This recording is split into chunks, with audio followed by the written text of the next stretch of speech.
This is Bruce Friedman of Adult Side Broker, and welcome to Adult Side Broker Talk, where each week we interview one of the movers and shakers of the adult industry, and we give you a tip on buying and selling websites. This week we'll be speaking with Derek Hanjora of Havven.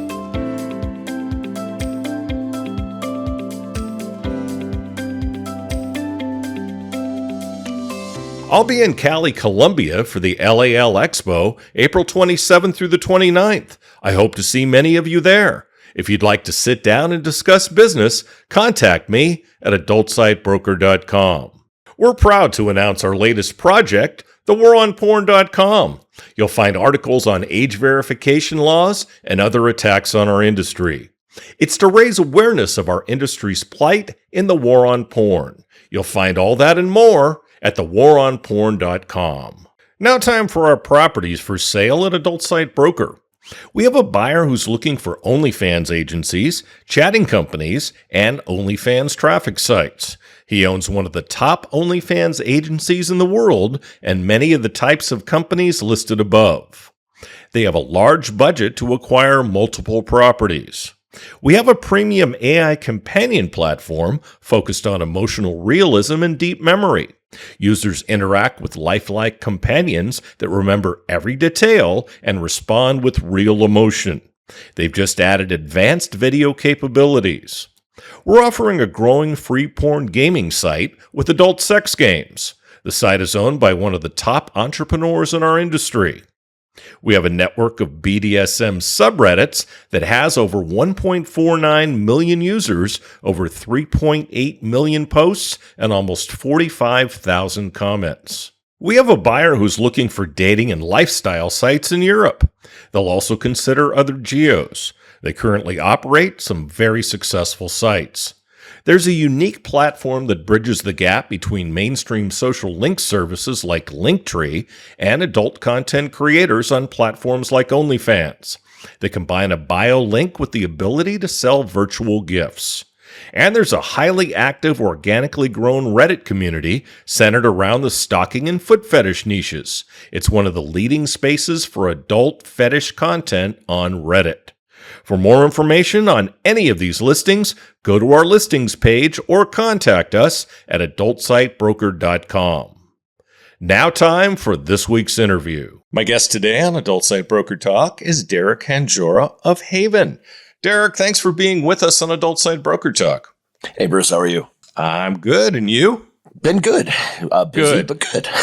Yeah. We were talking offline about the first 36 hours, and we'll discuss that during the podcast. Sounds interesting. So Derek's been a UX designer for over 18 years, and his entire career has been built on one simple rule: always put the user first. He loves taking complex problems and turning them into solutions that feel simple and impactful. More recently, he shifted gears from being a designer to becoming a founder. He started his own company so he could channel all his expertise into a project that he's incredibly passionate about: Havven. It's not just another social media app. It's his vision of a secure and thoughtfully designed digital sanctuary for the kink, alternative lifestyle, and LGBTQ+ communities. Sanctuary Innovations is the company behind Havven. They're a team of tech veterans who are also authentic community insiders. They've personally experienced the digital homelessness and censorship that their communities face on mainstream platforms. Their mission is to build a safe and inclusive digital sanctuary. So, Derek, even before I ask the first question, it's pretty wild. You were telling me about your first 36 hours, how you had some server problems, how the site was so popular that the server crashed 3 times, and you're already up to 1,000 users in 36 hours. That's amazing. Yeah, it was pretty crazy. We launched officially into our beta last Wednesday at 8 p.m. Eastern time. And then by 9:30 p.m. Eastern time, we were down. Just overwhelmed the servers that bad. And then we weren't able to get it back up until the next day. And at that point, we were like, let's go ahead and double what we have on our server side. So we did that. And it still went down. And then Friday, we went live again with 128 times our server load, and still went down. So then we reconfigured all weekend long to have basically an elastic serverless type system. And now we've been fully live for 36 hours with no issues. And we're right around 1,000 users already. It's incredible. Obviously, there's a desire for what you're selling. So to start, tell us about yourself and tell us about Havven. Absolutely. So again, my name is Derek. I started with UX design back in 2007. And weird story to get into that, but we can go into that for another time. But started designing in 2007 and then did a bunch of great stuff between 2007 and 2018. And then in 2018, me and my ex-wife decided to open up our relationship and get a little kinky and do some things. You know, we became poly and we just kind of joined the community, really started diving in. And one of the first parties we were introduced to, they were like, hey, why don't you come to this party? But you have to go on FetLife to accept the invitation. I'm like, cool. What the hell is FetLife? Yeah. And you know, it's FetLife is very, very commonly used, you know, for kink events. So, I mean, it was no surprise to me once I learned what it was. But the first time I logged into it, I almost barfed. I mean, I was so disgusted with not the site itself. I mean, obviously I knew what I was logging into. I'm talking about the user experience. Made me just, it felt like, even though it was 2018, the site still felt like it was, you know, from 2008, which it was. The UI's barely been updated. It was just, it didn't feel fun to me. Even with all the cool stuff I got to do inside of it, it just never felt fun to me. And I immediately said, I can do something better. And even if it just turned out to be a passion project that I could put on my portfolio about, hey, look at something I did better. That's cool. But as I started researching, it turned into something more. So as I started doing the research and doing the user interviews and so on and so forth, and all these roundtable discussions that I did to research what I was doing, came across a whole bunch of litany of complaints about FetLife that I was completely unaware of, such as widespread issues of child pornography or issues of bullying and hate running rampant through it right now. There's MAGA people going through FetLife running amok and nobody's doing anything about it. Now, everything I say is coming from the community, because whether I found this information to be factual or not, or whether or not I have physically seen it, the point is my users think it's there, so it's real to me. Perception is reality. Absolutely. Now, again, to avoid legal issues, I am not saying that I've seen these things, and I'm not claiming that they exist. I'm saying the user research has told me these things. So I'm trying to fix their perception of these things, even if it's not happening. The point is they think it's happening. Yeah, well, perception is reality, right? Exactly. And in my research, again, I found that roughly I'm not sure the exact percentage, but new users leave on average in 10 minutes on FetLife. So there was just a whole deep-seated issue that I found within FetLife. But they're the only game in town, so... They were. Yeah, they were up until now. Like, there was at one point like a consumer group within FetLife that like tried to create a watchdog group. And then anyone that got reported was banned from FetLife. Like, they were like doing some crazy stuff. And then also there's a whole thread on Reddit. You can look this up, where people claim that the owner and the people that work for FetLife call themselves the rape apes. Again, this is all alleged, but regardless of whether it's true or not, this is what people are saying online about this company. As my mom used to say, where there's smoke, there's fire. Correct. So whether there's truth or there's claims or not, is not the point. The point is the users feel unsafe. And then over the last few years, it's evolved even more. With the bullshit that's going on in the US right now and across the globe. You know, there's a lot of, the queer folk and the LGBTQ and the trans and, just people like that just don't fit, quote unquote, the normal society, they're constantly being bullied and pushed into different things. And it's the amount of nonsense that is allowed to occur on social media when it comes to violence. Now, arguing, calling somebody an asshole, whatever the case might be, hell, whatever. But that's going to happen. Well, that's social media, yeah. Correct. But the point is, when you're having an adult discussion and all of a sudden you start getting trashed and bullied and, degraded for being who you are, that's no longer an argument between two adults. And that's where the line has become, because now that line has become so blurred that's why when I advertise Havven, it's not about it being the new FetLife. It's not about being the new anything. It's coming completely different, because we wanted it to not only just replace FetLife, we wanted it to be just something different for everybody. And that's why it's not just a social media site. We call it a digital ecosystem, because it's not just that. It's also, there's going to be a marketplace aspect of things. And there's also going to be the content creator aspect of things as well. So not only can you go on there and plan your events and, make friends, community, whatever else the case might be, you could also, shop and, sell goods in our marketplace, just like as if you were an Etsy seller. And then you could also be a content creator, just like if you were on OnlyFans or Fansly. So it's an all-around marketplace for everything adult alternative, because it's not just kink. It's not just BDSM. It's not just, content creators. It's not just voyeurs. It's not just whatever. It's this vast group of individuals that exist on this planet that just want to be treated as such, regardless of what they do in their bedroom or what they do in their personal life. Because that's nobody's fucking business. No, you're right. You're absolutely right. And it's not supposed to be in a country that has freedom of speech, or used to have freedom of speech anyway, before this administration. And the First Amendment is something that, well, it's the first one, right? And, but that's being trashed by the current political climate. It is. And the sad thing about it is we know something that they don't want us to know. And we're going to exploit that. So here's the thing. If anyone that's in the sex community at all knows, over the last few years, there's been rumors, and it's been confirmed over the last year, that every time, or nearly every time, I should say, allegedly, there is some type of Republican National Convention or Republican rally, the Grindr app shuts down in that city. Why do you think that is, Bruce? Jeez.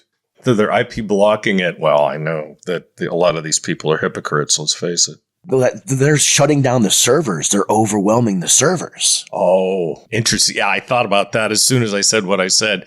Yeah, well, like I said, they're hypocrites. They're hypocrites. And that's the point. So we're going to advertise to them as in like, hey, we know what you're doing behind the shadows. Come to us and you can be free to yourself. The point is, this is not just an app for kinky people. It most certainly is, but that's not just what it is, because there's a range. It's a spectrum, because the thing about it is too, in this adult alternative nation, platform that as I'm calling it, the reality is none of these people are alternative people. We're just alternative to society. And so, you know what? I'm just calling it that way, because nobody's alternative. Nobody's normal. And the quicker we realize that, the better off everyone will be. But you know what? By society standards, we're alternative adults. But the point is, whether you're a kinky person who can't find a community, or whether you're just a 25-year-old, who has spent his entire life as an outcast and still can't find anybody just to have a beer with, that potentially might have a fucking gun in his mouth because he's just so over life, come to Havven. We will support you. Everybody is supported on our platform. We are building it strictly based on community, because it seems like community is the last thing anyone's thinking about these days. Unfortunately, you're right. So you've used the term digitally homeless before, and you said that these communities are indeed digitally homeless. Can you explain what that means? Absolutely. All right. So say, for instance, you were on FetLife. You no longer want to be on FetLife. As an example. As an example. But at the same time, you could also be like, oh, I've heard bad things about FetLife and I never want to go there to begin with. So regardless of that, you don't want to be there for whatever reason. Okay. Being that that's the only place out there, you have to find some type of alternative. So you have Reddit, but Reddit is then broken down by 20 different subreddit groups for just one different type of kink. And then you have 50 for another style. It's like, so which one do you want to join into? It's so much over there. And then at that point, you're mixing your one side of your life in with another side. So your Reddit feed becomes nothing but sex. And then you have so much to do. But then there's also Facebook groups. You have to beat around the bush and talk about what you want to talk about, but not in an explicit way. And you can't post any good photos. You can't do anything like that. So the thing about it is, if you don't want to be in this unsafe area known as FetLife, where else can you go? But then at the same time, if you're, part of the LGBTQ community, you post on there, anything these days, you're going to get bullied and harassed. On FetLife, huh? No, I'm talking about on Facebook. Oh, Facebook, sure. If you're on Facebook, I'm saying just in general, if you're on Facebook, and you're gay and you post, then you're going to get ridiculed by other people for being gay. Or you're seeing these constant news feeds with all this anti-gay rhetoric. If there's or you just post on Facebook or Twitter or whatever the case might be, hey, I'm looking for a friend. And whatever the case might be, and you're just laughed at. The point is, unless you fit the normal standards of who people think they should be, you're ridiculed these days. We are actively being censored in this country, and we are literally losing our free speech. The people that want to take that away are using free speech to their advantage. So it's like it's a catch-22. And why should we have to sit there and deal with it anymore? So we're going to build something new. We want to do something different. Is it going to change the landscape of social media? No. Would I love that to happen? Absolutely. But it's not. I mean, Zuckerberg and Musk and all those others don't give a shit about what I'm doing, which is fine. I'm going to sit on my little corner of the internet and I'm going to make my money and keep my community happy. That's what matters. Until one of them wants to acquire you. It's funny you say that. I don't think I would ever allow it to happen. Because I've been working on this for 7 years. And to just be like, no, it's not a cash grab. I don't plan on it being profitable for a while. And I don't want it to be some multi-quadrillion-dollar business that somebody wants to take over and completely ruin. No, I mean, I want to live my life comfortably. I want to pay my people comfortably and have a happy community. At the end of the day, that's all that matters. Sure. So who all would be the prime targets for your site? So first and foremost, obviously anybody in the kink, or BDSM community. Because again, I mean, we're advertising ourselves as a FetLife alternative, 100%. But we are more. But so first and foremost is the kink and BDSM community. Then would come, along with them, obviously the LGBTQ community. Along with that, then is the people that would, go to OnlyFans and subscribe to content. But the difference here is this. On OnlyFans, there's a lot of content restrictions. Ours are going to be a lot less restrictive.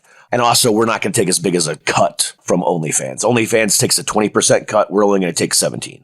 So we're going to undercut OnlyFans as well. And then the same thing with our marketplace. Etsy averages between 12 and 15% per transaction for some of these shop owners. And we're just going to keep it at a 12% flat fee. So we're going to make sure that it's transparent for everybody that, works with us and wants to partner with us. So what types of items do you see being on the marketplace? If you can sell it on Etsy, you can sell it with us. But then at the same time, there's other things you could be selling on there as well. Somebody who wants to be a creator on our app wants to do live nude paintings. So they will be nude and they just want to paint in the nude. And then they're going to sell those pieces of art in the shop. And then we have people who, make custom butt plugs and custom tails and all that other stuff and, leathers and stuff like that, obviously. Masks and all that stuff. Yeah. Correct. Yeah. And then we're going to have our own line of toys and other things like that in there as well. Very good. Why do you feel mainstream social media platforms have failed these specific communities? Because they're not mainstream.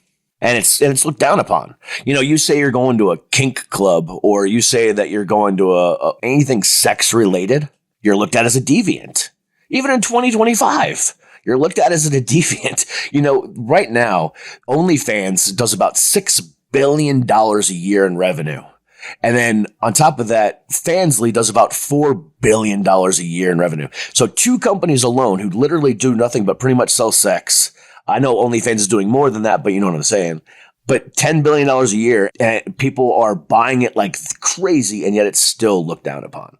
Yeah.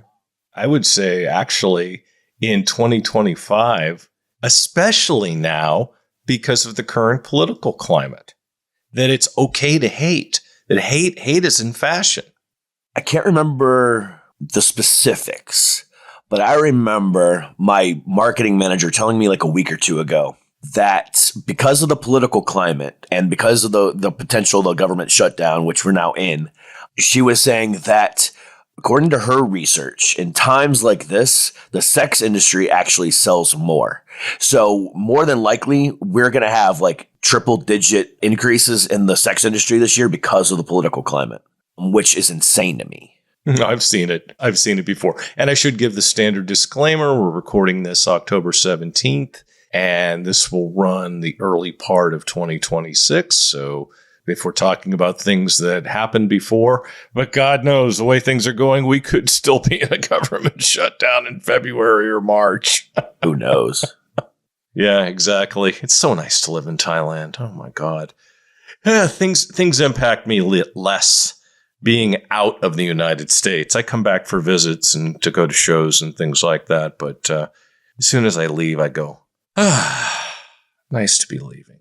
And as soon as I get home, I really do a sigh of relief because it's great to be back. So can you share a specific example or story that illustrates the kind of censorship or stigma that inspired you? As far as like the stories that I've heard, I could tell you 1,000. Tell me a couple. Oh, God. All right, hold on one second. Let me pull up my research real quick here. Therefore, I can make sure I give accurate information. Yeah, because it's funny. Let's hear some stories. This is in the last year. I can go ahead and sum up everything I found from the last 7 years into this one Reddit post that was from 8 months ago. The name of the Reddit post is "FetLife Fucked Us." And they didn't even kiss us, right? No, but I don't think they ever have. There's a whole Reddit thread in there about nothing but except for what they've experienced. So I'll read a couple to you. My experience is that most of the people on there are mostly fake profiles, angry incels, and people looking for traditional relationships. You know, green card marriages. So that's this guy's experience. Here's another one. After receiving a novel from somebody I've never spoken to about why I should consider entering the scat life, FetLife is now a no from me. Oh, jeez.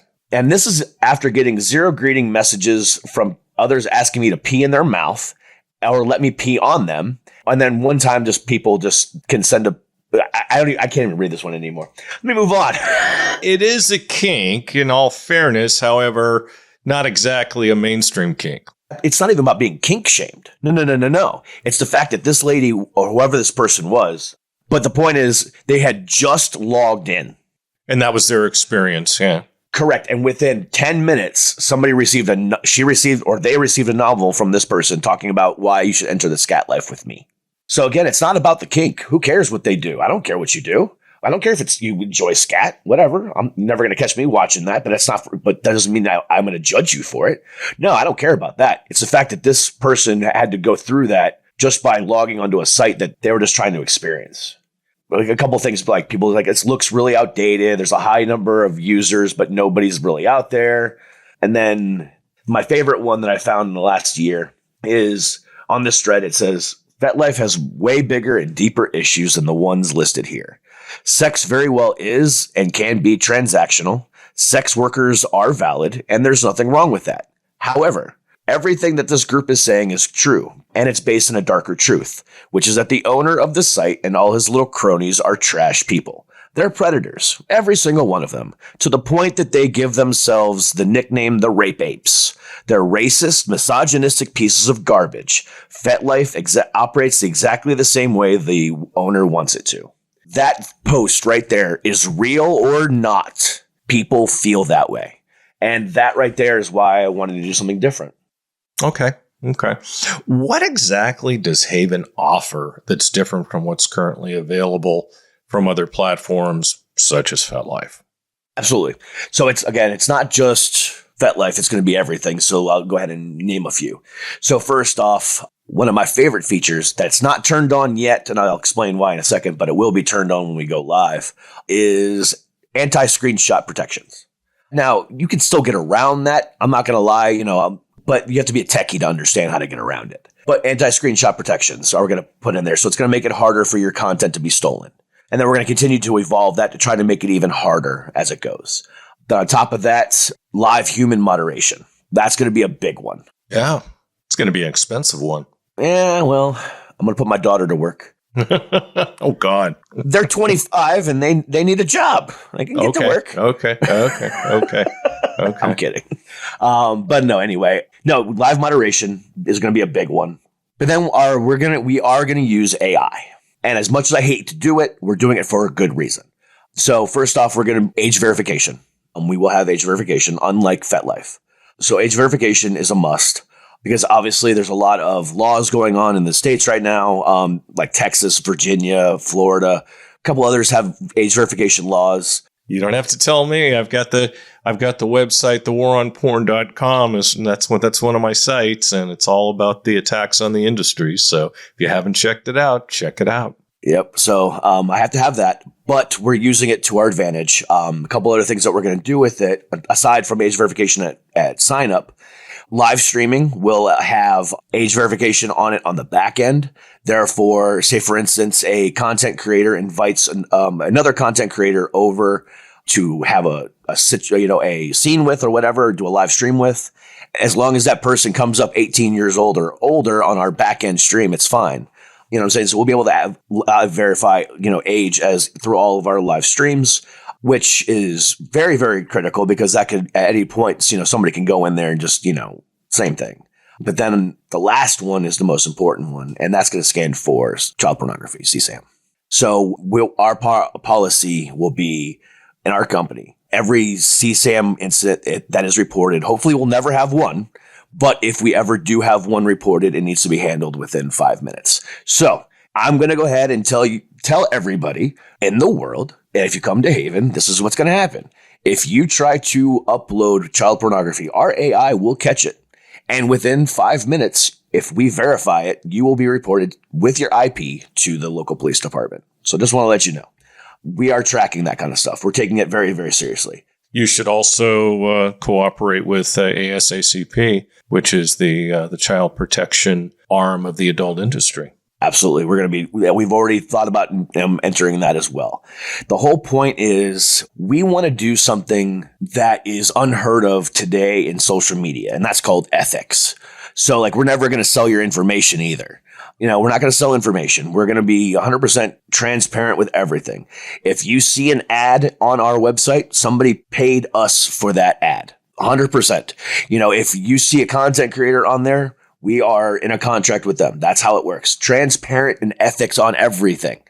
That's another big one. But then overall, it's just about, again, being something that's different. So with that being said, that kind of stuff. But again, we will have that marketplace aspect. So you can come to Haven and pretty much do whatever you want to do. You can also watch content, create content. A couple other things that we're going to be doing is some fun stuff too.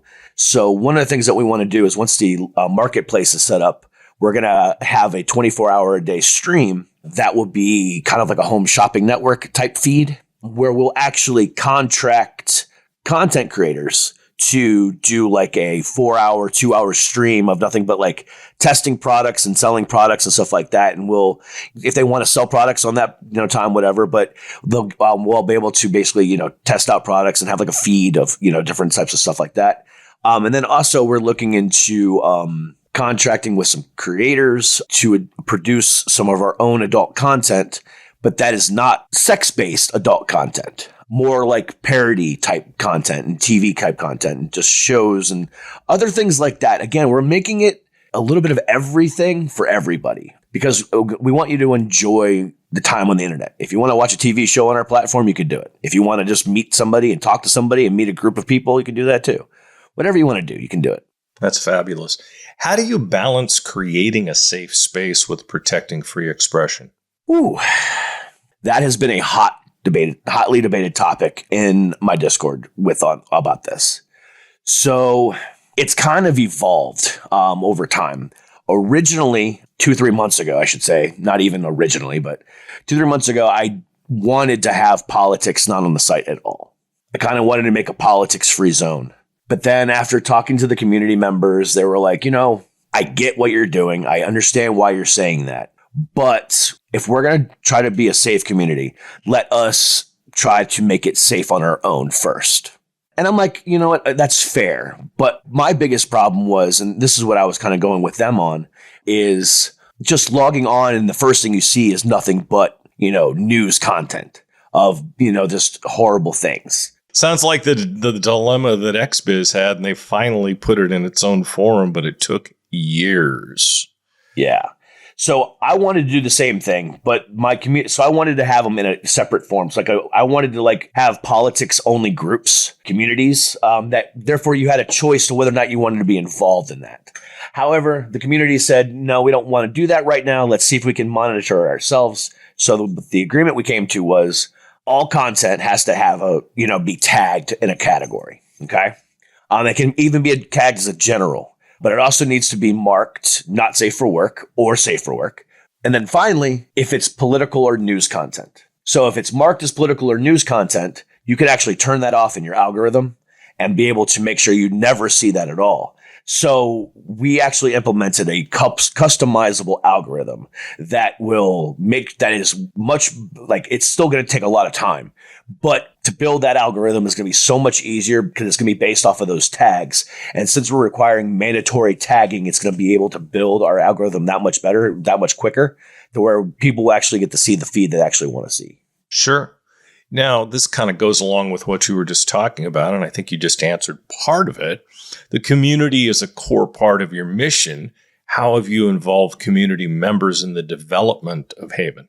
So over my 7 years of researching this, I did over 250 user interviews. And then I did something like 53 or 54 or something like that, roundtable discussions, focus groups, to really get the research that I needed. And then on top of that, since we've been building live, we've also had our Discord group in front of us, and they're giving us their opinions, what they want to talk about. And before we make any decisions, we usually go to them and say, hey, this is what we're thinking about. What do you guys think? And before it goes out to the public, I have, our terms of service and our community guidelines and all that stuff like that went to the Discord group first. And then they vetted it. And then we kind of went with that. And now everybody in our Discord group is our beta testers. And they are loving it. They're like, challenge accepted. We'll find every single bug for you. So nice. They did it. And we found every bug in the last 3 days. So thanks to them. That's amazing. So the market for alternative lifestyles is estimated to be over $50 billion. How are you planning to capture a significant share of that market? And maybe along with that, you can talk about your monetization model, which I'm sure it feeds right into that. Absolutely. So a couple different things. Number one, according to surveys in just North America, so all of North America, including Mexico and Canada, then the UK, there are, according to surveys, around 200,000 adults, 200 million adults that participate in or have participated in some type of kink event. 200 million people between basically 5 countries. The majority of them obviously here in the States. Let's say 3 regions, Canada, South, America, and then, America and then the UK. Between 3 regions, 200 million people. FetLife has 12 million users. That's a huge gap. So that right there alone, and that number is worldwide, Bruce. I'm talking 200 million people just from 3 different areas. Okay. So now, am I able to capture all 200 million of those people? Absolutely not. But if I take half of that number, so 100 million, and then expand it to worldwide numbers, because I'm going to go worldwide in the next couple of years, there's no reason why I can't hit 100 million users. There's no reason at all. With Facebook having over 1 billion, TikTok having 200 million in just US alone, I can capture 100 million worldwide. You know what I'm saying? I think that is a very reasonable goal. But even at 50 million users, it's still profitable. But regardless, let's go with this. Okay. So FetLife currently makes on average around between $12 and $19 million a year. It's not a public company, so it's not a lot of that stuff is readily accessible. That's just what I could find, somewhere between $12 and $19 million a year. So that means they make about $1 to $1.50 per user per year. That's not that great. No, it's not. Facebook and Meta make 40 and OnlyFans makes 25. So $25 per user and $40 per user. Very, very respectable. I'd take either. Our goal is $15 per user. So at 100 million users, do the math, 1.5 billion. Again, my ultimate goal is 100 million users. However, my first long-term realistic goal is 20 million for 5 years. And to hit 1 million is the goal for the end of next year. So we have a lot of different things planned.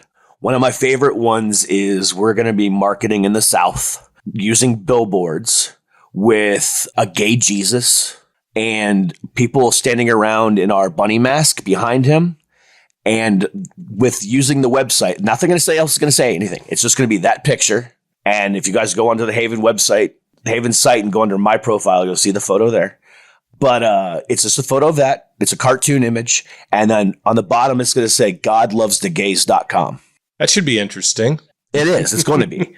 Because I hate what I'm about to say, but everyone knows what I'm about to say if you know what I'm about to say. There is a lovely church in Kansas, I believe they are, known as the Westboro Baptist Church. And they have the website, and again, excuse my French, godhatesfags.com. Oh, geez. Yeah, no, it's horrible. So we're going to advertise everywhere around there and all around the South with godlovesthegays.com. You really like pushing buttons, don't you? Oh, you haven't even heard the best one yet, Bruce. Next Friday. Oh, no, actually, no. So this will air in January. So at this point, now for 2 months, which will start officially on October 24th, we're going to start streaming a promotional talk show, air live on Twitch, Facebook, and YouTube, called Live with Jesus and Friends. We're going to have Jesus interview people about the kink lifestyle and the LGBTQ, community and the bullying and the other things like that. And we're going to basically use Jesus's own words against them, because everything that is going to be said by Jesus will have been said by Jesus according to the Bible. You follow where I'm going with this? Oh, yes, I most definitely do. Sounds like it's going to be fun. You just launched your beta and relaunched, and now you've really launched your beta. What are the key milestones you hope to achieve, and how's it going so far? Obviously, I'm sure in 36 hours, you must be thrilled. So our first goal is to make it to January, where we'll release the official product. We're in beta right now, and we have a very, very bland-looking UI. And we did that for a very intentional reason, because we don't want people to go in there and worrying about that right now. We want them to worry about the functionality. How's the user experience? Does it work well? Because the last month before we go live, all that UI is going to change, and buttons and all the fun stuff is going to go in. Right now, I just want the users to care about, does it work?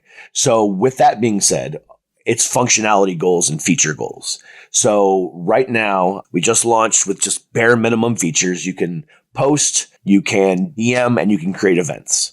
The next one that's going to be going up in the next week or two will be the creator accounts, and the creator functionality will be live, along with live streaming capabilities. That's coming up as well. That's another advantage over FetLife. They don't have live streaming. Another thing that we're going to offer in-app is video calling as well. So you can use DM to video call. That's another thing that FetLife doesn't offer. So we'll have that as well. So with that, it's just meeting the live streaming and the creators was next. And then following that, we're releasing our communities and groups functionality. And our communities and groups functionality is going to be a little bit different than other platforms. First off, we're going to have the normal groups, post comment, like Facebook or, Reddit. But then we're also going to create our own chat room style Discord, stuff. So within the app, you can actually have real-time Discord style conversations. So it's going to be like an old school style 90s chat room or Discord chat room from today, whatever you want to call it. It's going to be a chat room style as well as a group style. So we're going to have two different ones. And then our marketplace is coming in December. in December as well, we're also going to be submitting the app to the app stores for review and making sure that all of the NSFW stuff is not in the app at all. And then so we can get the Play Store clearance, and then that'll go live in January as well. And then January, everything's live. Very good. Well, this is most likely to drop in March, so I'm sure you'll have pretty much everything implemented by then. What does the success of Havven mean on a personal level to you? A couple different things. First and foremost, 7 years of my life proven. I've done a lot of, other research, for other projects, whether it be for a big mouse company or whether it be some other giant, movie company in Orlando as well, the other one that's not the mouse, or whether it's music companies that are out of LA or whatever the case might be that I've done in the last 20 years. Nothing has ever felt as magical as it is for this because it's my own thought. I mean, obviously, I'm not doing this for any, I'm doing it for myself to prove myself I can do this. But at the end of the day, I'm doing it for an underserved community. Because again, it's not just whether or not you're being accepted for your, the bedroom behavior. It's about being accepted fully for who you are. And to be able to just sit there and say, I accept you as a human being. That's what this is about. It's personal connection. And being able to prove that and be able to pull that off in 2025, I think is a pretty fucking miracle. So if I can do that and prove that community can still exist and we can overcome differences and we can overcome the bullshit of life to actually get together and say, hey, we're humans. Let's get through this together. I would be pretty proud of myself for that. As you should be. Where can our listeners go to learn more about Havven and to sign up? All right. So our website is Havven, HAVVEN.me, M-E. So it's HAVVEN.me, Havven.me. And they can find everything there. And by the time this drops, I think it sounds like everything will be there, right? Oh, absolutely. At that point, the whole entire thing will be live, ready to go. Fabulous. Derek, I'd like to thank you for being with us today on Adult Site Broker Talk, and I hope we'll get a chance to do this again soon. Thank you very much, Bruce. Thank you. My broker tip today is part 1 on how to buy a site. The first question to ask yourself is, what kind of site would you like to buy? Would you like a tube site, a cam site, a dating site, a membership site, a social media site, or something else? If you want to buy a membership site, what type of site do you want and in what niche? There are literally hundreds of niches and many sub-niches. For instance, let's say you want to buy a gay site. Under gay, there's bears or mature, bareback, Asian, Latino, amateur, bi, black, Euro, and fetish, along with many fetishes under that classification. Plus, there's hardcore, jocks, porn stars, solo, trans, twinks, and uniforms. Straight has even more sub-niches. I can't tell you how many people contact me and just say, I want to buy a site or I want to buy a pay site. I need more information than that. How you make this decision should be based on these factors. What interests you? What you enjoy should definitely play a part in what you buy. If you like men and want to make money on a straight site, that's probably a really bad idea. Same thing if you're straight and want to buy a gay site. So what you like plays a part. What's your budget? This is something you need to establish at the very beginning. Not only do you need to know what it is you're working with, but some classifications of sites are more expensive than others. For instance, if you want a cam site with any traffic or revenue at all, you're going to need a lot of money. In fact, to buy any established and successful site will be somewhat expensive. If you buy a site that's pretty much just a platform without traffic or sales, you're going to need a huge investment to build it up. In that case, it might actually be as good or better just to start your own site. That way you get exactly what it is you're looking for. We'll talk about this subject more next week. And next week, we'll be speaking with Steve Lightspeed from Porn.ai and Wowify.ai. And that's it for this week's Adult Site Broker Talk. I'd once again like to thank my guest, Derek Hanjora of Havven. Talk to you again next week on Adult Site Broker Talk. I'm Bruce Friedman.